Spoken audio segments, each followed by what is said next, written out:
svima je uvijek prvo, pa čekaj samo malo, odakle ti nokti, nakon što, ne znam, si u avijaciji ili nekretninama, doktoriraš ekonomiju, kako nokti? Da ne kažem da čak imam i članova obitelji koji dalje kažu, a zašto ti rašpaš nokte? Gledala sam gdje su ljudi, odnosno žene, gdje su najuređenije i kad najviše drže do sebe. I to je uvijek, koliko god ružno zvučalo, ali uvijek u ratom zahvaćenim područjima ili na bilo koji način jače nestabilnima, čak povezano sa stupnjem siromaštva, ajmo reći. Znači tamo gdje je što je gore, to je to bolje. Jer su to sitni nekakvi užici koji ti momentalno donose nekakvu sreću. Uvijek možete nekog pitati, ne samo mene, nego i puno drugih ljudi, ali pazite čije odgovore slušate. Ima jako puno ljudi koji, to je dio našeg nekakvog mentaliteta, svi smo mi nogometni izbornici, a osim što smo nogometni izbornici, mi smo svi stručnjaci za sve. I onda će ti svatko sebi uzimati za pravo da ti komentira nešto i taj dio je ako nešto moram reći, onda je prvo pazite kog slušate, odnosno slušajte vi sve, ali probajte razlučiti da ono što govore treba spajati sa ljudima koji to govore. Što pritom želim reći, ako netko vodi uspješni salon i on ti komentira to, njega poslušaj.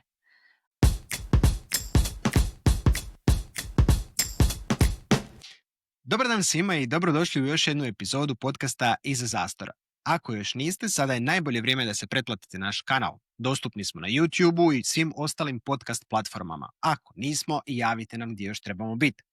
S nama je danas Eva Pavić, usudit ću se reći serijska poduzetnica. Eva, dobrodošla. Još bolje ste našla, Dinko. Nakon karijere u kojoj je nagurala niz različitih područja, odlučila napraviti iskorak u poduzetništvo. No ni tu joj vrag nije dao mira, pa je pokrenula ne samo jedan biznis, nego planira cijeli niz uzbudljivih poslova.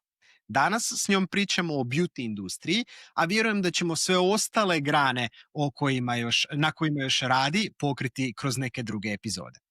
Idemo sad zato odmah sa pitanjima nekako u glavu. Eva, kako je sve počelo s ovim beauty biznisom? Odnosno, počela si prvo sa noktima, ali tako? Počela sam prvo sa noktima i hvala na pitanju, to mi je uvijek najdraže pitanje, zato što se svima je uvijek prvo, pa čekaj samo malo, odakle ti nokti, nakon što, ne znam, si u avijaciji ili nekretninama, doktoriraš ekonomiju, kako nokti? Da ne kažem da čak imam i članova obitelji koji dalje kažu, a zašto ti rašpaš nokte? Nije baš da rašpam nokte, ne zato što je to pogrešno, nego zato što je to jednostavno nisam dovoljno dobro u tome, ne radim to dovoljno dobro, inače bih i to. Međutim, kako je do toga došlo? Kako sam bila u potpuno drugačijim industrijama, htjela sam ući u biznis koji je otporniji na krize, jer sam doživjela preko nekoliko kriza po više industrija.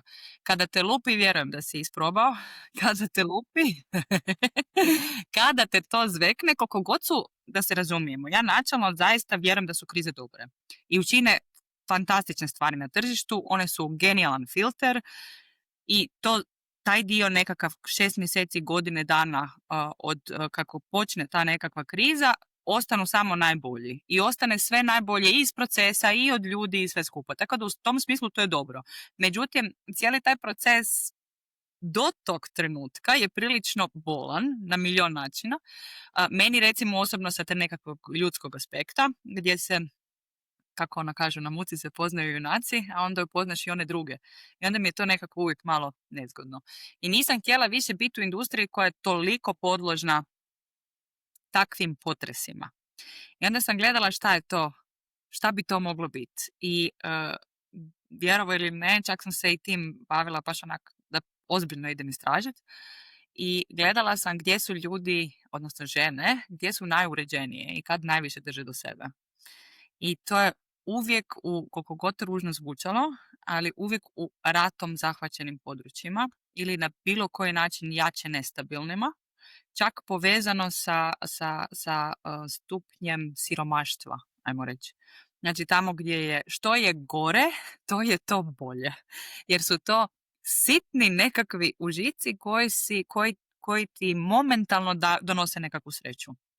Znači, to je bio jedan od razloga.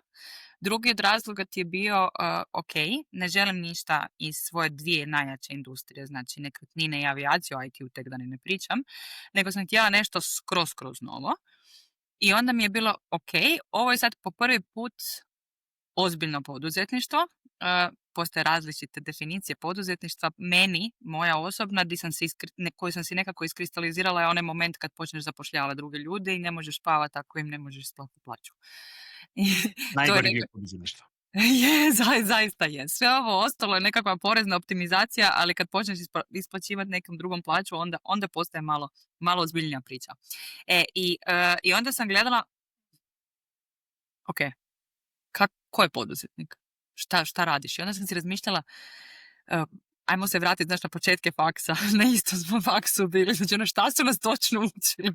Kako se to radi? Pa je bilo, ok, back to the drawing board i ajmo.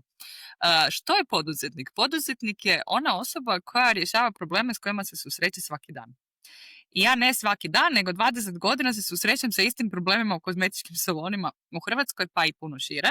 Ali krećem od Hrvatske jer tu sam doma, ne? Uvijek rješavaš svoj problem. Tako je, uvijek rješavam svoj problem, upravo tako.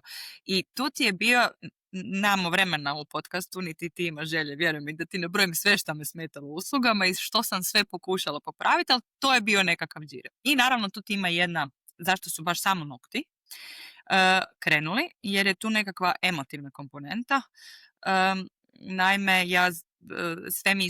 svi mi ljudi, ali mi žene poglavito, imamo te nekakve stvari koje na sebi volimo više, a i puno onih koje volimo manje. Međutim, nokti su nešto što sam ja uvijek voljela na sebi, zato što su na rukama. Okay.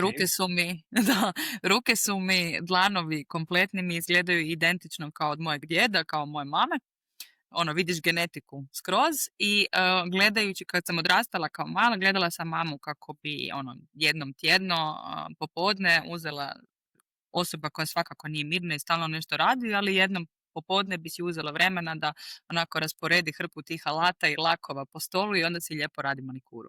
I to mi je bilo taj miris lakova, sve to skupa, to mi je bilo strašno lijepo i taj moment posvećen samo sebi.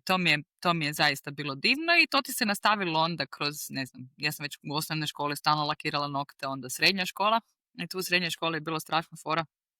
Imala sam dva prijatelja s kojima imam dvije super situacije.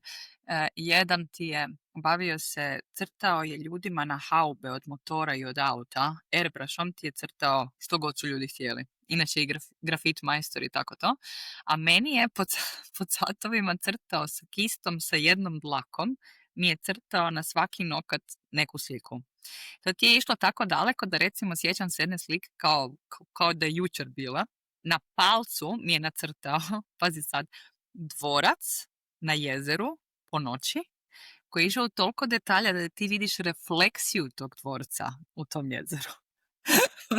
Tako da, i to je bio samo jedan nokat, jeli sad ti imaš ih 10 srećom, jel? A drugi, recimo, Vedran, on je nosio kalendar sa sobom, u novčaniku, mali kalendarčić, i onda je rekao da će označavao je svaki put kad ja mijenjam boju noktiju, da će on to označiti u kalendaru. Tako da, involvirala sam dosta ljudi u te nokte, tako da, zato je nekako od noktiju krenulo. U svakom slučaju te prate jako dugo vremena već. Ne mogu im pobjeći, vidi. Di ja idem, idu oni za mnom. Dobro. Spomenula si kao jednu od najvećih značajki poduzetnika da su to u stvari onaj trenutak kada kreneš zapošljavati ljude. Tvoja industrija, odnosno beauty industrija općenito je nekako poznata po tom nelojalnosti, odnosno brzom nekakvom preokretu, brzoj promjeni, da koristim hrvatske termine, brzoj promjeni zaposlenika. Jako velika je fluktuacija, dođu, brzo odu, naučiš ih, oni odu.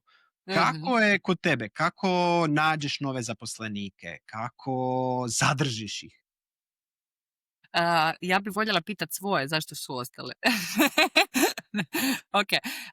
Tu sam isto, očekivala sam to od industrije, jer kad sam istraživala sam doslovno tako da ne bi vjerovao šta ti ljudi sve kažu kad ih samo otvoreno pitaš. Sam zaista išla po salonima i pitala sam ih jesu li sretni sa svojim poslom. Ali samo to. jesu li sretni sa svojim poslom. I brzina kojom ljudi ti odgovore vrlo, vrlo iskreno šta ih smeta, šta ih ne smeta, je nevjerovatna. I pritom treba znati i poslušati točno što ti govore, jer onaj ko je zadovoljan će reći da je zadovoljan, slatko će se nasmijati i neće puno pričati o tome. A ko je nezadovoljan će pričati o tome do besvijesti. Ali isto tako treba i tu znati procijeniti ko nije sretan, ko je sretan. I onaj dio koji je jako nezgodan je ta kombinacija što zaista postoje svakakvih poslodavaca i zaista postoji svakakvih zaposlenika. I ja sam odlučila se fokusirati da pokušam na njih sve redom prenijeti nekakvu svoju viziju. I dogodilo se nešto što stvarno nisam mogla niti sanjati. Nije mi to bila ideja. Znači, htjela sam da probaju gledati na nokte na isti način na koji gledam i ja. I zato sam odlučila zaposliti samo i isključivo početnice. Misleći kako iskusnije tehničarke će donositi nekakav svoj mindset koji nije nužno dobar. Pogotovo kad stvaraš nešto od početka, djelovalo mi je puno lakše oblikovati kad smo svi skupa, nego kasnije kad nekog dodaješ. I to je dovelo do toga da imam takav tim cura, core team, znači osnovu onu od koje je krenulo, koje su sve i dalje ovdje. Pardon, jedna je nažalost otišla radi zdravstvenih tegoba. Nadam se da će se to nekad nekako riješiti, da će nam se vratiti. Međutim, te cure su toliko predivne žene koje bilo mi je jako važno da žele učiti. Znači da uvijek budu otvorene jer uvijek možeš nešto naučiti. Kogod to djeluje trivijalno i blesavo, to su samo nokti, stalno imaš nešto novo. Novi trendovi u materijalima, novi trendovi u alatima, izmjene kontinuirane. Znači, apropo onih kriza, Dinko, dakle, nisam očekivala da te u noktima može doseći kriza. Prva godina poslovanja, Europska unija zabrani šljokice. Radi mikroplastike, ja sam se smijala kao nikad do sad. Druga iduća kriza je bila da pobacaj pola materijala kojeg imaš radi TPO čestica, ali tim smo čak bili sretni, tako da nema problema, ali hoću reći nismo toliko otporni, jel? Nego vratimo se na te krasne djevojke. Znači, uspjelo se dogoditi cijela atmosfera do te mjere da ti sa mnom svatko prođe intervju za posao. Jer prijave se, pošalju nekakav CV ili ne, pošalju nekakve slike radove koje mogu biti njihove, ne moraju biti njihove. Meni su one sve super kad dođu na razgovor, ali uvijek im kažem, gledaj, moraš probati početi raditi. Ako funkcioniraš među tim curama, super, ne morate si biti prijateljica, trebate biti kolegica. Samo to. Znači, dapače, nemojte biti prijateljice. Ja neke cure koje jesu prijateljice stavim ih u suprotne smjere. Nemojte više druženja. Čak i ne. Ne? Ove današnje generacije. Šalim se malo. Ne. Znači, jer ti je pravilo inače da se baš i ne priča kod nas. Znači, to jako vole klijentice, što su ljudi mislili da će biti suprotno. I onda ti one dođu, počnu raditi i vrlo brzo ih sustav sam po sebi ili izbaci, znači njima postane nelagodno i onda one same nađu razlog da odu, ili se ukopčaju tako da su tamo ko da su od samog početka. I onda ti je sa vremenom ti je došlo do toga da ja zaista imam, možda će malo glupo zvučati, ali imam waiting listu. Znači zaista imam jako puno ljudi koji su prijavljeni, koji žele početi tamo raditi, jer znaju da će ih puno naučiti. Evo, nedavno, to mi je jedna od super priča, jer je baš svježa. Gospođa ima nekoliko edukacija, ima veliku pedantnost i slično i rekla kako je isprobala raditi u par salona, ali joj se sviđa ideja Neleba radi toga što radimo samo nokte. I to znači da ako će ona raditi samo nokte, da dnevno može napraviti puno noktiju. Znači, ako ti u danu odradiš 5, 6 ili 7 puta nekome nokte, nije isto kao da to isti taj broj napraviš u tjedan dana. I ako si godinu dana kod nas, to je puno više nego ako si 5 godina u nekom salonu u kojem ih radiš samo povremeno. Razlika je zaista ogromna i napredovanje je stvarno rapidno. I došla je isprobati na 2 dana da vidi kako ide. Kad je ona mene nazvala, meni je žao što ja to nisam snimila. Koliko ona oduševljena da je ovo kao tvornica, da ovo ide jako, jako brzo, da će ona biti super brzo, vrlo brzo. Hoćeš, naravno, tako da eto, priključuje nam se full time sljedeći tjedan. Nije do mene, nego je do cura. Sviđa mi se model. Hvala. Jako je lijepo kad su ljudi zahvalni i sretni tamo gdje jesu.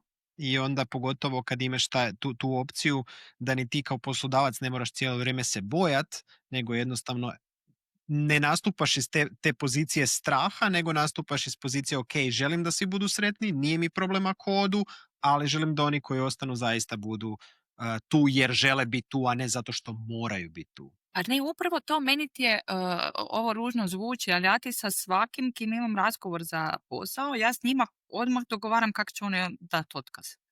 Ali doslovno. Ja im kažem, vidi, ako nisi, onaj dio smo prošli, jel? Ako te sustav prihvati, tu si.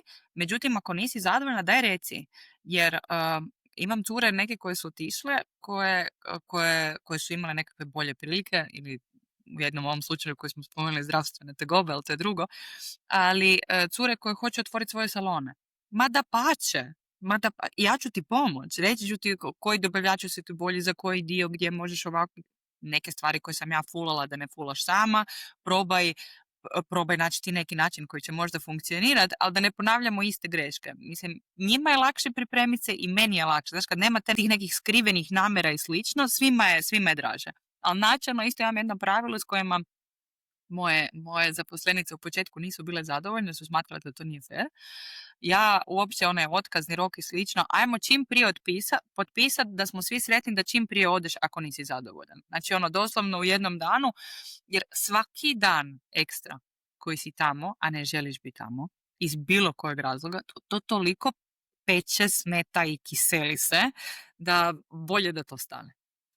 Da, mislim da je to pošteno. Meni je to uvijek bilo drago. Nikad nisam razumio ljude koji, ako ti daš otkaz, onda ti kažu ok, ali tvoj otkazni rok je još 2 mjeseca, pa sad tu sjedi i kao nešto radi. Vjerovat zaposleniku koji je dao otkaz da će zaista odraditi ta 3 mjeseca ispravno, neće napraviti nešto u inat krivo i slično, osim naravno ako nije ono nekakav vrlo sporazumni ono idem jer imam bolju priliku, ali evo sad ću ja ostat, ali sve osim toga je vrlo upitno za poslovanje. U stvari sam sebe ugrožavaš jer si natero tu osobu da ostane umjesto da si pustio i rekao ok, ono, idi na godišnji 2 tjedna. Pa što, ja sam ti u karijeri imala jedan takav slučaj gdje sam ja odlazila i ne da smo se rastajali tada, u tom trenutku, u jako lijepim, u vrijeme dogovaranja otkaza, u jako lijepim odnosima. Međutim, šta ti se dogodilo? Doslovno preko noći, suradnja sa timom. Gledali su me kao da me više nema. I tu je bio, znači, mogu ja htjeti koliko god želim napraviti svoj dio, oni računaju da na mene više neće računati. I doslovno postaneš smetnja, iako ne da nisi smetnja, nego olakšavaš i svjesni, mi o tome pričamo, ali mi smo baš otvoreno o tome razgovarali. Ne? Tako da, nema tu sreće. Apropo tih zaposlenika i sad kako ih potičeš, ti si razvila i nekakav novi model, ja se usuđujem reći novi model za naše tržište. Znamo da je sličan model postoji već i vani, međutim jako velike su bila ograničenja sa regulativom na našem dijelu, gdje onda takvi modeli nisu funkcionirali, iznajmljivanje stolica klasično u Americi, kod nas je to uvijek bilo malo problematično. Ti si uspjela doći do nekakvog rješenja. Jesam i nije bilo lako i još uvijek nije sasvim lako, ali sva sreća ide. Baš si taknuo, u pitanju si taknuo u nekoliko situacija koje su zaista prisutne, koje su zaista takve, a ja sam odlučila od svake napraviti još malo bolje. Odnosno pokušati napraviti da je prilagoditi tržištu kako je danas. Kod mene ti je sve na aplikacijama. Znaš koji je najbolji šef? Onaj kojeg nema.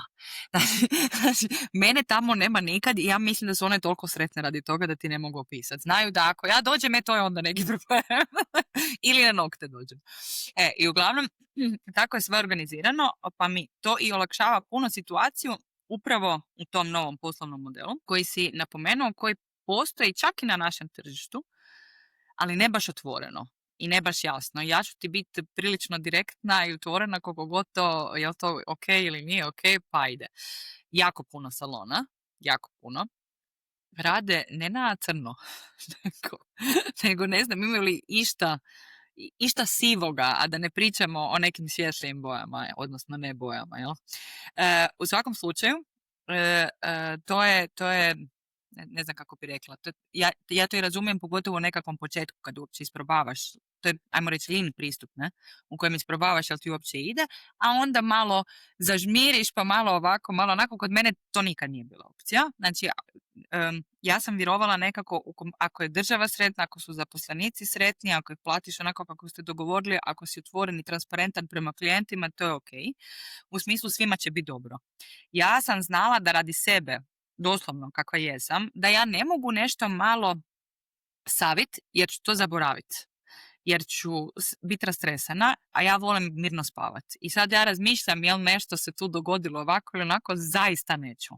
Tako da sam išla skroz otvoreno razgovarati sa poreznim savjetnicima, ja se sjećam doba kada su paušalni obrti, kao recimo sustav kad je tek uveden bio u Hrvatsku, vjerujem da se sjećaš i ti, pa kad je krenulo i u IT-u i u svakakvim nekakvim industrijama, ne, danas je to, svi taksisti su u paušalnim obrtima, svi građevinari su u paušalnim obrtima, na kraju krajeva jako puno ljudi u industriji ljepote je opet u paušalnim obrtima. Hoće li to biti obrt ili nešto drugo, to je manje bitno. Recimo, njima je bitno radi knjigovodstva kao takvima.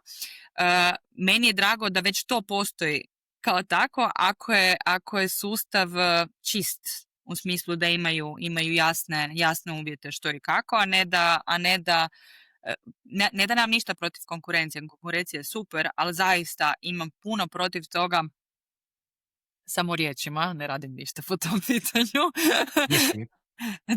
Da, ne, samo riječima. Imam puno protiv toga da, znaš, ljudi onda problem je što ti klijenti uspoređuju salon sa salonom.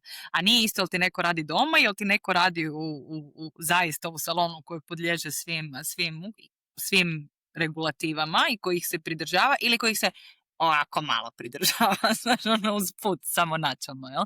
Tako da, postoje ti ljudi, taj, recimo, najam stolica koji si rekao, ti postoji ti u Hrvatskoj dugo, najviše ti postoji, ja sad neću reći točno kod koga, jer znam za jedan odličan primjer, ali ti je učestali kod muških frizera, odnosno barbershopova. I to je super, ali opet ima jednu razliku. Ja ne želim biti tamo prisutna. A u ovom je uvijek nekako vlasnik prisutan. I onda sam ti gledala ja ti sad imam trenutno 8 zaposlenih u Nelebu. Međutim, neki dan smo pogledali kroz aplikaciju koju koristim za booking i za knjigovodstvo, odnosno za praćenje svih financijskih izvještaja, zove ti se Zoja. I onda smo ti pogledali neki dan koliko je žena prošlo kroz salon u smislu djelatnika. 60 i nešto. Kroz svih tih preko 60 zaposlenika uvijek sam pričala sa njima i o njihovim namjerama, o drugim salonima. Nisu me zanimali koji su saloni, nego što su vidjeli kao prepreke, što bi one htjele, zašto one nemaju svoj salon. Ili zašto bi ga jednog dana htjeli imati i slično. I onda sam vidjela sama neke moje cure koje su kod mene bile i radile, danas imaju svoje salone. Neke ih imaju doma, neke ih imaju otvorene. I vidi, to je toliko posla van onog što ti zaista radiš. Bili to nokti, bila to, ne znam, trajna šminka, što god. Van toga ima toliko stvari o kojima vodiš računa. Da, ja se sjećam, razgovarajući sa puno ljudi, pričaš koliko zaista radiš svoj posao. Ono što voliš raditi je možda 20%. 80% ti je sva ona glupa administracija kojom se moraš, kako ljudi to vole reći, ili teško ovo, teško ono. U stvari 20% ako se baviš baš izravno svojim poslom si sretan čovjek. Ja? Meni se to nekako nije sviđalo. Ja sam htjela da taj postotak bude puno, puno veći. I onda sam gledala, šta ih muči i kako ih muči. I pritom imam iskustvo iz nekretnina, gledajući kako funkcioniraju mali poslovi kad rade skupa u coworking prostorima. Ja? I taj dio, ta sinergija i to što se događa kad si ti u istom prostoru, čak i ako nisi u istoj industriji, vjerujem da si imao takvih iskustava, jel? Čak da samo odeš, ja dan danas znam samo otići na jedan dan raditi u nekakav coworking prostor, upoznaš nove ljude, vidiš nekakve nove ideje i tome slično. Energija, razmjena. Točno to. Znači, i to može biti onako 10 minuta u danu, ali ti 10 minuta, kad ih zbrojiš 10 minuta u danu, to je sat vremena tjedno sigurno. Ajde sad, to je sat vremena koji kad radiš sam za sebe nikad ne znaš. Jer znaš, vidiš samo sebe i vidiš samo svoje. A trebaš se stalno uspoređivati, ne u smislu sebe kao osobu, već svoju djelatnost i svoj rad, i to je jednostavno napredak koji dijeli. I onda kad to spojiš, taj coworking prostor, taj paušalni model koji ti omogućava da, znaš, meni je užasno nezgodno kao poslodavcu objašnjavati svojim zaposlenicima zašto je meni zaista bitno da oni odrade 40 sati tjedno. Znaš, koliko god to zvučalo trivialno, ali to mi je fakat jako, jako bitno. Jel? Kad ne rade, onda se ništa ne događa. Jel? Drugčija vrsta posla, nije onaj klasičan tip stolnog posla gdje je bitan učinak, a ne koliko sati. Ovdje bez sati nema učinka. Upravo to. I onda taj dio je nezgodan nekako za pohvatati. Međutim, ako radiš sam za sebe, onda ga jako jasno vidiš, onda si puno motiviraniji, onda ti je sve puno, puno lakše. I tako je bilo nekako da sve išlo u tom smjeru. Osim toga da ja kad sam ti započinjala, imam ti divnog prijatelja koji ti ima, apropo još onog prvog pitanja, ne, kako nokti i što, on mi je čak donosio nekakav materijal u Hrvatsku kad ga ovdje nisam mogla nabaviti, davno prije nego što sam otvorila salon za nokte, jer toliko nisam bila zadovoljna sa noktima tu da sam si ih sama radila, a on ti u Velikoj Britaniji ima lanac, to su ti kao beauty clinics, to ti je nešto između kozmetičkog salona i naših, recimo, estetskih poliklinika, čak imaju mogućnosti za nekakve od botoksa, filera i slično smiju tamo raditi. I on ti je meni rekao zašto ćeš uopće ikog zapošljavati, puno bolje ti je ići odmah na iznajmljivanje stolica. Ja sam mu rekla da ga razumijem i da je to sve ok i da je to nešto gdje bi ja jednog dana i htjela doći, ali da sam se toliko stvari predaleko otišla na tržištu, sa puno previše detalja sam otišla potpuno drugačije od svega što je poznato, da moram pričekati neko vrijeme prije nego što postane ipak brand, da se etabliram kao nekakav značajni salon na tržištu prije nego što mogu tako nešto napraviti. I onda sam presretna što se to, evo, dobili smo ne finalnu, ali recimo definitivno fantastičnu podlogu, prvu verziju tih ugovora i prve djevojke su upravo tako počele funkcionirati, tako da baš smo jako, jako happy s tim. Ok, ajmo samo malo to sumirati. Dakle, to je vrlo slično iznajmljivanju stolice, ali nije iznajmljivanje stolice, nego je nešto puno više. Dakle, one ne dobiju samo stolicu, s njima radiš kao nekakav full service, dakle kao coworking space, oni iznajmljuju nekakav prostor za rad, ali actually dobiju u tome i puno veći paket. Tako je, puno veći paket. Znači nije samo stolica, mi to nazivamo stolicom jer nam je najlakše reći, to ne mora nužno biti samo stolica, može biti stol, može biti ovako, može biti onako. Oprema kompletna koja treba za neki njezin posao. Ta oprema je od zaista stolice ili stola do alata i potrošnog materijala koji joj treba. To je jedan aspekt. Drugi dio ti je kompletan rezervacijski sustav. Znači, ti u jednom momentu nijedna njezina klijentica ne može doći u izravan kontakt s njom prije ili poslije tretmana. Time ih čuvamo od onog dijela, ako želi raditi 8 sati dnevno, onda ona radi 8 sati dnevno. I ne može joj se neko javiti ako ona rekla da taj dan radi do 2 i ona u 2 ode doma. U 2:15, u 3, u 7, u ponoć ne može neko slati poruke, pisati mailove, proganjati na Instagramu, što su sve vrlo, vrlo, vjerovao ili ne, situacije koje bi se inače događale. Tako da s tim dijelom se ne bave. S druge strane, to te štiti, pod navodnicima štiti, jer nije to zaštita, nego je to upravo sustav koji ti pomaže da se ne osjećaš osobno napadnutim, a olakšava da napreduješ, su sustavi prigovora.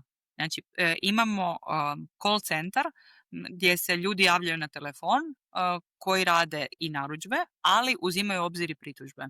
Pritužbe su prilično jednostavne. Uvijek mi imamo istu politiku i za Nelab, za Beauty Lab, za sve naše laboratorije, ljepote, kakvi god bili, imamo istu politiku, a to ti je ako neko nije zadovoljan, mora dobiti povrat novca ili ponovljeni termin ili oboje, što god žele, kao nekakvu garanciju kvalitete. Jer zaista, osim što svi griješimo, a fakat svi griješimo i to je skroz normalno, jako je važan taj moment dopustiti ljudima tu mogućnost da to poprave, jer prije svega želimo stvoriti obostrano povjerenje. Da znaju da ih cijenimo, svaki od klijenata, svaki od djevojaka, cijenimo to što su oni, to nije samo novac, to je i vrijeme koje su izdvojili. Znači oni su negdje morali doći, morali su tamo biti, sjediti sat i pol, dva, ovisi šta rade, nekad i 3, i onda opet odlaziti od tamo. Znači to se treba, baš cijeli taj pomak i pokušaj i dolazak, to se treba cijeniti. I to može otići u jako pogrešnom smjeru, čak i nevezano za kvalitetu usluge, ali nama je strašno bitno da se osjećaju ok s tim da nam to smiju reći i da ćemo napraviti sve u našoj moći da to popravimo. I upravo ti je to kompletan taj nekakav paket koji ih dovodi u situaciju, znači naše tehničarke, bilo da su za nokte, bilo da su za trajnu šminku, da su za masaže, depilacije, što god, dovodi ih u ovaj sustav gdje mogu vidjeti kako neko drugi radi, gdje mogu vidjeti kako mogu napredovati, gdje im zajednički organiziramo edukacije, gdje zajedno mogu vidjeti ko koristi kakve materijale i kako da koristimo čim bolje materijale, gdje se uče kako biti čim predaniji svojem zaista poslu i onom čim se bave, a di su lišeni svih ovih od digitalnog marketinga do konverzacije s klijentima koji je najteži. Tako da, to je fakat cijeli paket. Znači mogu biti specijalisti u onome što rade, a ne moraju znati sve ono ostalo što, nažalost, danas mikropoduzetnicima u stvari zadaje bol i muku, jer ti ne možeš biti samo poduzetnik. Ti moraš biti i marketing, i prodaja, i sve, a tek onda u sve to raditi ono što voliš, to onih 20% što si spomenula ranije. Točno to, upravo to je nekakva poanta, pogotovo zato što nekako danas ima jako puno i poticaja koji su samo dijelom dobri. I potiče se ljude da nešto pokreću svoje i to je sasvim ok. Međutim, tu treba isto malo nekad dići kočnicu. Jer ajde prvo isprobaj, ja im kažem dođite tu, isprobajte ovdje. Vidi šta ja sve radim, pitaj me, mi stalno prolazimo kroz dokumentaciju da vide šta je sve. Ne bi li kad otvaraš svoj, znala o čemu sve moraš voditi računa. Da ti ne dođe kao odjedanputa nevjerovatan šok i napad, radije se malo privikni na to, nego da odmah, ružno je reći, ali da odmah propadneš, zato što si napravila neku baš pogrešku koju se zaista moglo izbjeći. Tako da meni je jako drago da neko dolazi, ne biraju ti svi ovaj model iz istog razloga. Neki ti dođu, ja imam jednu djevojku koja mislim da, nisam sigurna, to je samo gađam, mislim da nema ambiciju da će ikada imati svoj salon, nego jako voli tu verziju gdje ona dođe, odradi i ode. I da ne mora ni o čemu razmišljati, a da smatra da je ovo fair. Jer kad god primaš plaću, misliš da nisi dovoljno dobro plaćen. Jel? A ovdje, na ovom modelu je vrlo jasno, ne primaš plaću. Koliko radiš, toliko zaradiš. Ja dovodim klijenata dovoljno, ti ih ne smiješ utjerati svojim ponašanjem i radom i to je to. Tako da, imaš to i imaš ovih koji baš hoće kao malo isprobati prije nego što otvore nešto svoje. Da pače, i tu čak imamo i to koristimo kao nekakav marketing, jer zašto ne, imamo baš takav slučaj kod jedne djevojke koja ti je počela u nail labu pa je prešla u beauty lab koji ima nokte sa sobom i priprema sad otvaranje svojeg salona. Predivna je djevojka, fenomenalna je u tome što radi i baš sam je rekla idemo to pokazati ljudima da se to može, jer ne da nemam ništa protiv toga, nego te želim podržati na svaki mogući način. Tako da svako si odabere nešto svoje i neki svoj razlog zašto će doći. Ti u stvari dođeš kao nekakav inkubator za nokte. Je, nije samo za nokte, ali da. Da, ali kao ovaj dio biznisa. Svakako sam htio reći da ti sad fokusiramo se na taj nail lab jer je nekako bio prvi, ali u stvari on je sada nekako u sklopu tog cijelog beauty laba koji je nešto širi pojam. Tamo imaš i frizuru, šminku, šta si sve rekla, masaže. Nisam rekla frizuru, zato što u beauty labu koji je sad otvoren, pa to sve super. U beauty labu koji ti je sad otvoren nema frizure, zato što ti je doslovno, imamo do frizerskog salona, pored nas je jedna pekara. Znači, udaljeni smo 5 metara jedni od drugih i nisam htjela kanibalizirati. Ali otvaramo uskoro neke nove lokacije gdje će biti toga. Međutim, Ćete tu ti pitati još kasnije. daj, molim te. A tu ti je recimo zgodno, ja ti nikad nisam htjela da ti nail bude unutar beauty laba, zato što ti je kod izrade noktiju nešto vrlo specifično. To je prašina. Koliko god ti moji stolovi imaju ugrađene usisavače i koliko god je specifično uvijek dizajniran svaki prostor, arhitekt je jedna od glavnih stvari koje sam rekla arhitektu, znači pričamo o funkcionalnosti prostora, je da sve mora biti tako organizirano da se može očistiti u roku od 10 minuta kompletan prostor i ta prašina je nesvjesna. Znači, razina svaka rašpica koju koristiš, i mi inače by the way poklanjamo uvijek te rašpice koje se koriste se samo jednom i onda ih poklonimo. Ta rašpica ti rašpanjem nokta, se trusi. I kako se ona trusi, sad zamisli cijeli taj grit koji spada dole sa nje, to ti prvo leti po zraku pa se kasnije spusti pa ujutro ponovo prašine kao u priđi, zato se ujutro ponovo mora čistiti salon. Uglavnom nisam htjela da ti se to prenosi na druge dijelove, gdje je kosa, gdje je lice i slično. Tako da trenutno u Beauty Labu gdje imamo i dio za nokte, on je fizički izdvojen od ostatka koji nema prašinu. Ja moram biti iskrena, moram vidjeti kako ću to napraviti kada će i biti frizure, jer frizure koje si spomenuo, jer one imaju taj dodatni isto, ne do te mjere, ni blizu, ali moramo biti jako pažljivi oko toga gdje će kosa letiti.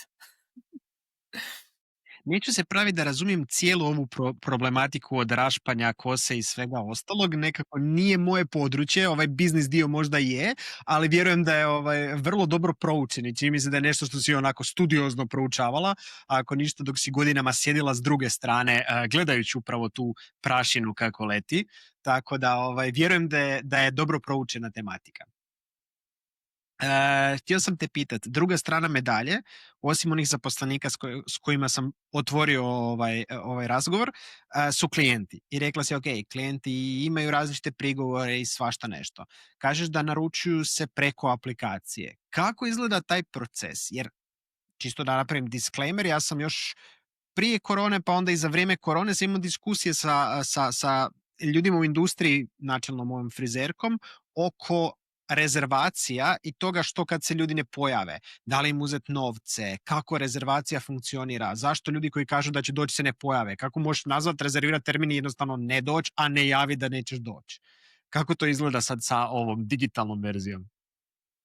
Wow, koja dobra pitanja. Znači ovako, tu imaš nekakve 2 kuta gledanja s moje strane. Ja znam da ne mogu se svi tako pozicionirati, ne mogu svi tako gledati, jer ja sam zaista odmah odgrizla ogroman komad.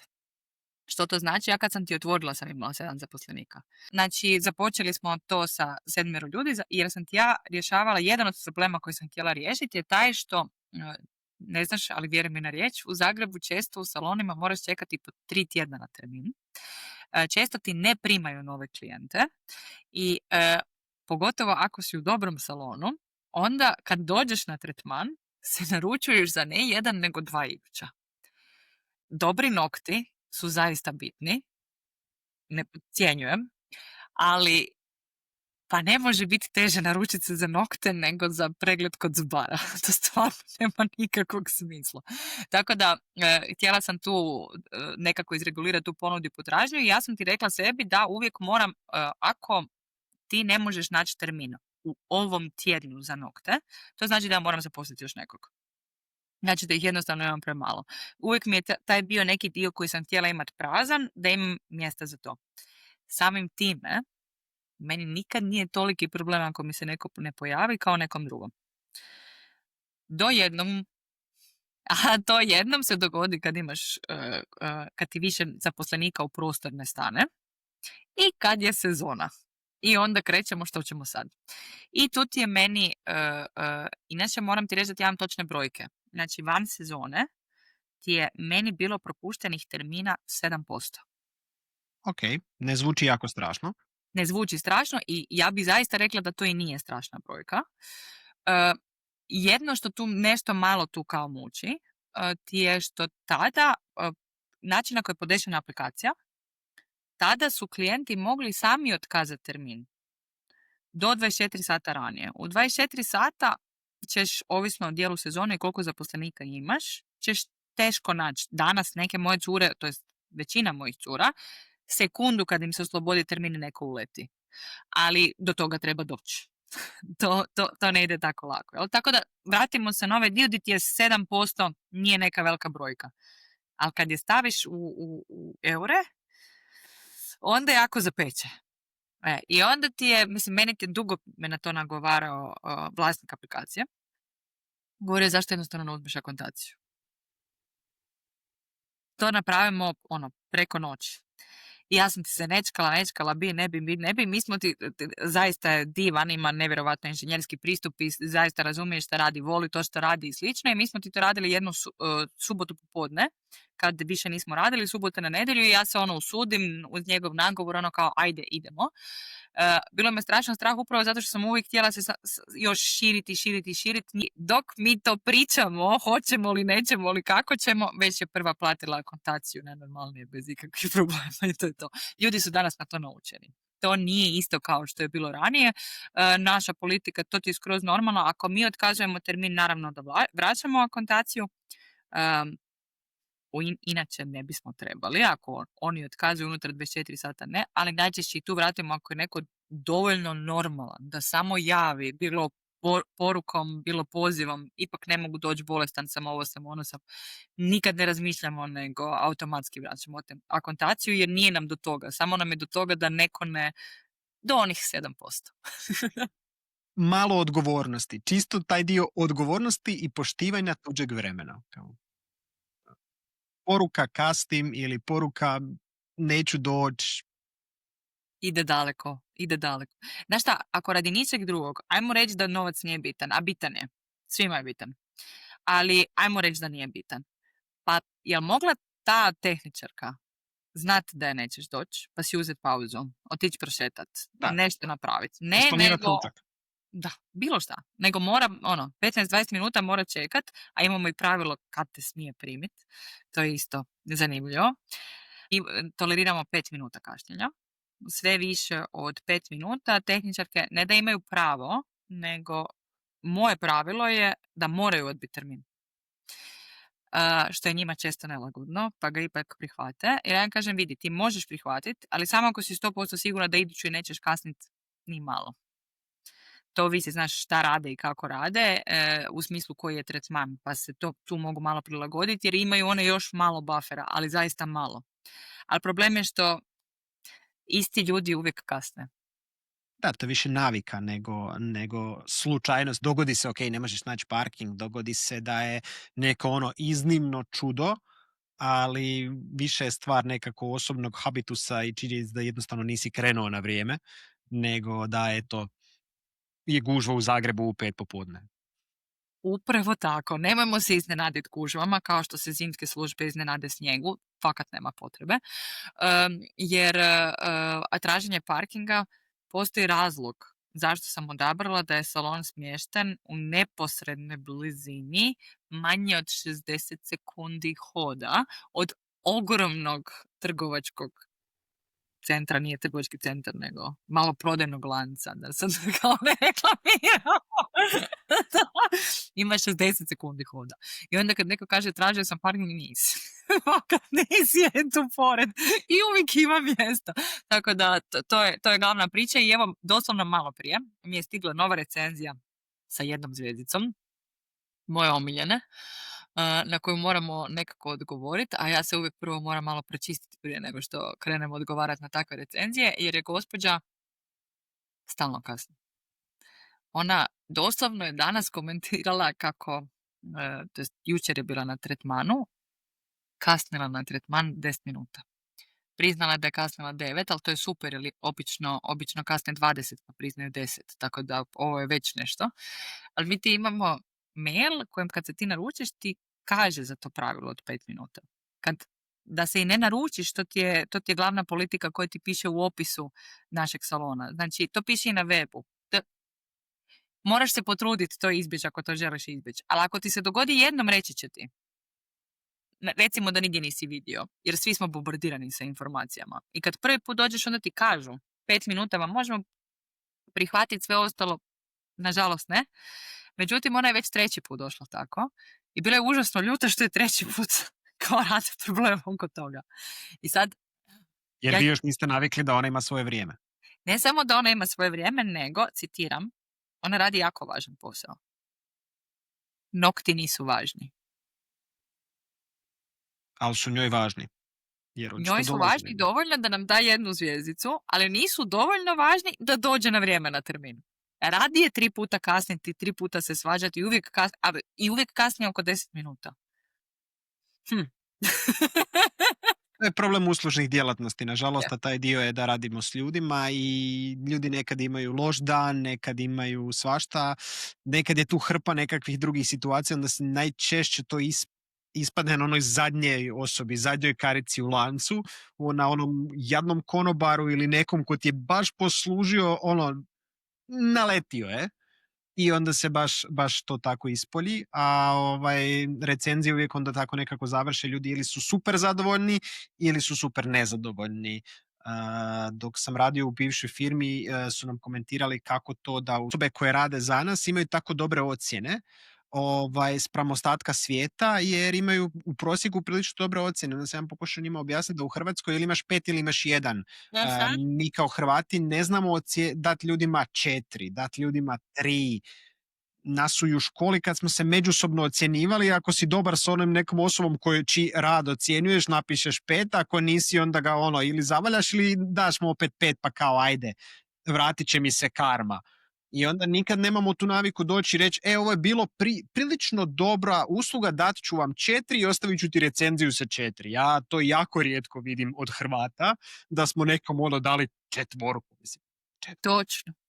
Točno, potpuno si u pravu i onda još kada tome dodaš onaj slavni repetitor 12, da ćemo 12 puta više komentirati nešto što je negativno nego kad smo zadovoljni uslugom, kad to fino zbrojiš, evo mi recenzije 4 su mi u prosjeku. To je okej. To je ko kad si bio u školi, pa znaš kad dobiješ 1 jedinicu da ju moraš braniti sa još 10 petica, a doći do 5 je užasno teško.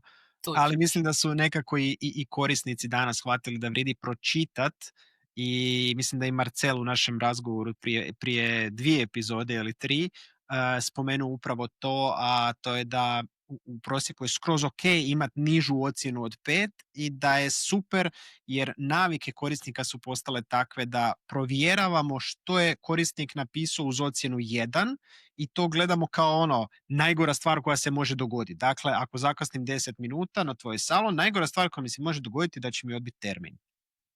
Ako je to najgore što će mi se dogoditi, za to si ti zaslužila jedinicu, to je skroz ok salon. Nisam vidio živinu na podu ili masakar ili završavanje u bolnici ili ne znam, mislim, kako rekao, nisam bio na noktima pa ne znam sve posljedice. Ne znaš šta se sve može dogoditi, a dobro je.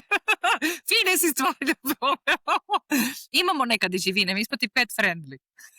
Okay. Ljudi dođu sa psima, mačkama, sa zecom je jedna gospođa došla. Ok. Ako je zec miran, nema problema.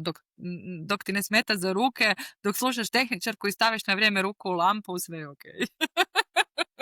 Svakom njegovi gušti. Da.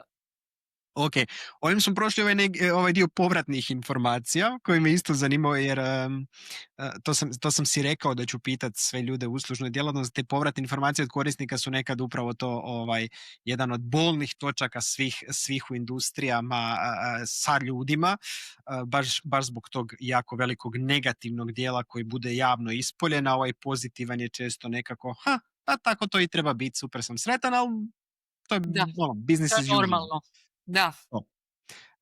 Kad smo nekako pričali prije ovog kola, rekla si i sad na kolu natuknula da planiraš i nekakva širenja.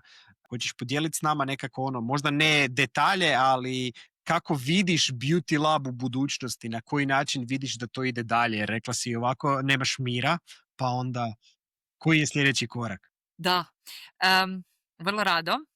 Imam ti jedan dio, ne volim za sebe reći da sam praznovjerna, ali kad mi pređe mačka crna preko puta, ipak malo, znaš, onako odglubim nešto, jel?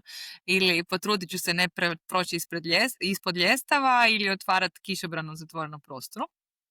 Tako, ja ne praznovjerna, ti neću reći zato što još ugovori nisu potpisani točne lokacije, ali ću ti reći, reći ću ti da je plan da u prvom kvartalu, najkasnije u prvom kvartalu iduće godine, imamo otvorenje Beauty Laba blizu tvojeg U rodnog. Slavoniji. Da, u Slavoniji imamo i nešto na moru, 2 lokacije koje se pripremaju na moru, ali prije toga, za ovaj prvi kvartal 2026. izlazimo i u Srbiju. Znači, I internacionalizacija. Da, i to ti nije bio plan direktan uopće. Ja sam imala svoje ideje kako bi ja širila Nelab, odnosno Beauty Lab. Međutim, ovo se sve poklopilo pa valjda onako kako treba. Znači, mi planiramo jedno, a drugo nam se servira i toliko je dobro krenulo da ne mogu reći ne. Doslovno do trenutka ovog kola sam imala pripremu administracije, sve administracije koja nam je potrebna upravo za to, kao što sutra idem provjeriti jednu lokaciju u Slavoniji, a sljedeći tjedan idem u Srbiju provjeriti nekoliko lokacija koje su spremne, jer je ideja da počnemo čim ranije. Super. To ideš samostalno ili to ideš u obliku franšize, ideš u nekakvom širem obliku? Franšize. Apsolutno franšize, zato što čak su kombinacije. Znači, ovo za Slavoniju, to će biti franšiza i tu sam specifično ponosna, zato što osoba koja preuzima franšizu za to je osoba koja je dio tima. I taj dio je meni bio, ako se malo sad rasplaćam, taj dio mi je posebno drag, zato što kad ti gledaš izvana, to sve izgleda super. Jer uvijek vidimo samo ono najljepše, ali ono muku, tlaku, dramu i histeriju i one tužne dijelove, to niko ne vidi. A ovi ljudi koji su unutar tima itekako vide. I onda kad takav netko to želi, onda ti je jasno koliko je sati. I to je meni bilo ono, znači nije to poslovni uspjeh, to je jedan ljudski uspjeh, jer u principu najbolji razlog zašto se to radi i zašto se ide dalje. Vrlo slično je jedna priča, doslovno jedna priča sa Srbijom. Znači, meni to nije bio plan na prvo. Ja sam htjela puno više lokacija prvo po Hrvatskoj i samo sam razmišljala o Hrvatskoj u još narednih 1-2. Nisam mislila da će to ići tako brzo. Međutim, i tu ti nije čista franšiza, pod navodnicima čista franšiza, jer je doslovno bilo ok, ponuda je bila ovakva, nisam ja nudila, meni je došlo. Ok, ja te molim da ako se odlučiš to širit, da to radimo zajedno, da ti budeš u kakvom takvom idemo dogovoriti šta će matematika reći, šta će općenito zakoni reći slično, ali bilo bi dobro da si ti suvlasnica toga, jer želimo da si čim više motivirana da to i tamo uspije. Mislim, meni ti ta motivacija dolazi, ali zaista možda će zvučat, ne znam, procijeni kako će zvučat, ali meni ti je motivacija bila prvo zaista ja sam vidjela da mogu napraviti sustav boljim nego što trenutno postoji. Ne zato što sam ja bolja, nego zato što ja imam iskustvo koje ti ljudi najčešće nemaju. Uz to imam obrazovanje koje ti ljudi najčešće nemaju. Pa zašto ne bi spojili moje znanje i iskustvo sa njihovim fenomenalnim radom i probali napraviti nešto bolje, da bi ne samo ponudili bolju uslugu na tržištu, koja mi je također cilj, nego da i oni zarade više. I onda imamo nekoliko tu jako lijepo posloženih dijelova, pogotovo sa onim dijelom o kojem smo puno pričali i čak i surađivali na DOP-u, društveno odgovornom poslovanju. Tako da svaki Beauty Lab i Nail Lab će imati dio svojeg profita, odnosno dobiti koji će preusmjeravati za neku od, u ovom konkretnom slučaju, udruge koje podržavaju žene. Svaki put ćemo birati drugačije kako će to ići. To ostavljamo svakom od franšizera da radi na svoj način, samo i da se čim više uključi i klijenti u takve nekakve odabire, jel? Tako da cijela nekakva priča je upravo da probamo napraviti sustav u kojem svatko nešto još dobije i da smo još odgovorni prema zajednici u koje radimo. I onda kada ti to prepoznaju svi na takav način i na taj način se žele involvirati, to je nešto što mene pokreće i što mi je najdraže. Tako da malo sam proširila odgovor, oprosti, molim te. Skroz validno. Ali ti je to baš bilo ono, kako je do koje franšize došlo sa kojom idejom. Ne? Ljudi neki koji su bili jako informirani od samih početaka, neki kao investitori, neki kao samo slušajući i prateći, neki kao članovi tima. Znači, od svakog dijela je bilo, hej, jel mogu i ja? Naravno, dapače. Znači da je dobra priča. Počeli smo s krumpirićima, nastavili smo s muzejima i sad radimo franšize sa salonima za ljepotu. Da. Okay. Da. Nije loše za jednu malu Hrvatsku. I kad vjerujem da ima još hrpa scenarija koje sam sad preskočio, ali ova su mi 3 ovako top of mind stvari što se tiče franšiza. Ne, pa apsolutno. Mislim, i sad spomenuo si krumpiriće, pa ja opet se vraćam malo na Andriju, on nam baš i pomaže, tako da. Mislim, ako se ne varam, on ima cijeli biznis oko upravo tog dijela edukacije za franšize. Tako je. Uz sve danas što, mislim, opet znaš da smo to i učili osim na fakultetu, uz to imamo milion AI-eva koji nam mogu pomoći da to napravimo sami. Daj dite materi, znači napravio je čovjek prvo u Hrvatsku uspješnu franšizu i zaista ne znam koliko. Ja mislim da preko 50 projekata da ima. Moj prijatelj ga je koristio nedavno, ja mu to nisam ni rekla, on to ni ne zna. Tako da to je zaista, ja sam si rekla ne idem u franšizu ako ona će izvesti jer zaista ne mogu. Tu ima toliko, meni je teško, znaš, neke jednostavne stvari delegirati poput odgovaranja na recenziji, to još ne mogu pustiti, ali obećajem si, evo u 2025. ću napisati zadnji odgovor na recenziju, ali moram čim više delegirati da bi mogla omogućiti čim više tog širenja, jer uvijek kad se otvori neka, onda moram tamo provoditi više vremena. Ne, u Nailabu sam provodila, kad smo otvorili Nailab, tamo sam bila valjda 6 mjeseci do braka. Onda u Beauty Labu, već u startu se mičem. Znači, ja mislim da od tipa idućeg tjedna da me više uopće neće biti tamo, osim na nekakvim eventima, a kad su nove lokacije, onda tamo moram biti kad se radi. Dok se uhode. Da, upravo to. Dobro, ti si sad jako iskusna u jako puno područja. Moje savršeno zadnje pitanje, koje je uvijek tu i nekako spaja cijeli poantu i ovog podcasta i portala iza njega, a to je što bi, ne znam, 3-4 stvari koje bi preporučila upravo ovim svojim zaposlenicima koji žele otvoriti svoj salon. Par stvari, preporuka, prvih koraka za otvaranje salona za nokte, za ljude koji nemaju kontakt s tobom, ne mogu doći direktno, nisu učili od tebe, ali bi htjeli upravo to raditi. Pa jako dobro pitanje. Znam da nije lako odgovor. Pa ja bih rekla da čak možda i je. Ajmo vidjeti. Znači, prvi dio odgovora je uvijek možete nekog pitati. Ne samo mene, nego i puno drugih ljudi. Ali pazite čije odgovore slušate. Ima jako puno ljudi koji, to je dio našeg nekakvog mentaliteta. Svi smo mi nogometni izbornici, a osim što smo nogometni izbornici, mi smo svi stručnjaci za sve.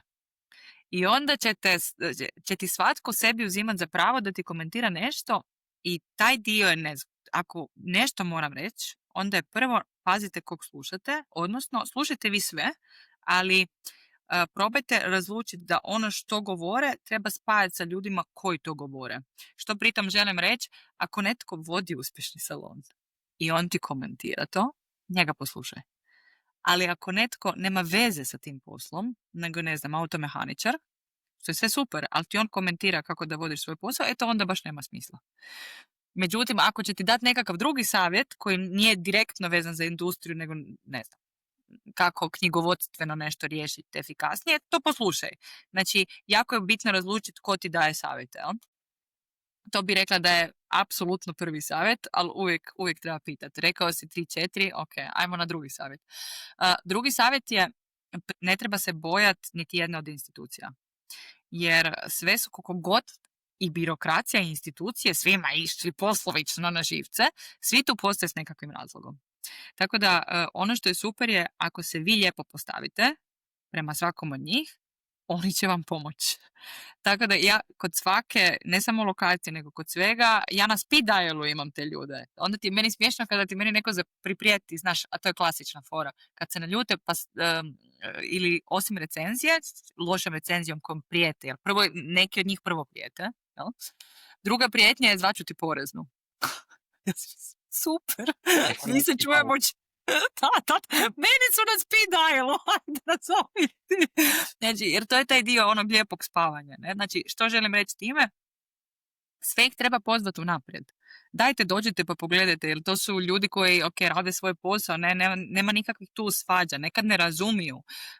Tako da, treba imati, to je dvosmjerna ulica. Kao i sve drugo, i to je dvosmjerna ulica. I koliko god se neke stvari činile totalno besmislenima, jer evo sad neke djevojke isto prolaze kroz to i zašto moram ovo, zašto moram ono. Da kažem, prvo udahni, izdahni, pa kad se malo pustiš i shvatiš da ćemo i to riješiti, onda ću ti objasniti zašto je to tako, jer sad nećeš čuti ništa. Ne?